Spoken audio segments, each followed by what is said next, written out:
నా పేరు గంగిరెడ్డి మోక్షిత. నేను ఎర్రగుంట్ల బాయ్స్ హై స్కూల్లో చదివాను. 6th నుంచి 10th వరకు చదివాను. నేను 2025 మార్చిలో జరిగిన 10వ తరగతి పరీక్షలు రాశాను. పరీక్షల్లో అన్ని సబ్జెక్టులో 90% మార్కులు వచ్చాయి. అయితే సోషల్లో 21 మార్క్స్ వచ్చాయి.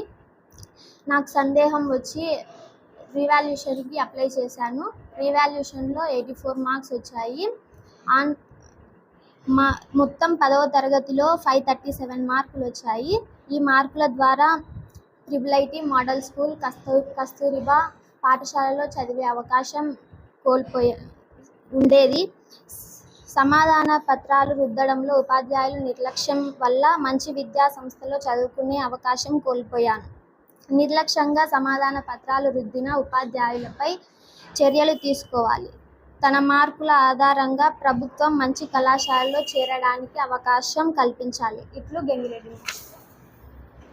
ఈ ఎగ్జామ్ ఫెయిల్ చేసినందుకు మా పాప చాలా ఇబ్బంది పడింది, బాధపడింది. ఏదో సూసైడ్ చేసుకునే దానికి వరకు పోయినది. దాని వరకు మేము ఏదో చూసి తొందరగా కోలుకొని ఏదో వద్దులేమ్మా మీరేం భయపడాకండి మళ్ళా రాస్తాంలే అది ఇది చెప్పుకుంటాం. దానివల్ల రివాల్యుయేషన్ పెట్టుకుంటే మాకు వచ్చిన మార్కులు చూస్తే 84 మార్కులు వచ్చి 21 మార్కులు వేసినారు వాళ్ళు. దానికోసమని మేము ఇంతవరకు పాపను వేరే స్కూళ్ళలోకి చేర్పించుకునేదానికి, మోడల్ స్కూల్ గవర్నమెంట్ స్కూళ్ళల్లో చేర్పించుకునేదానికి అవకాశం కోల్పోయాం. మా అవకాశాన్ని కోల్పోయినందుకు మాకు ఏదో ఒక సాయం చేయాలని గవర్నమెంట్ను కోరుకుంటున్నాం.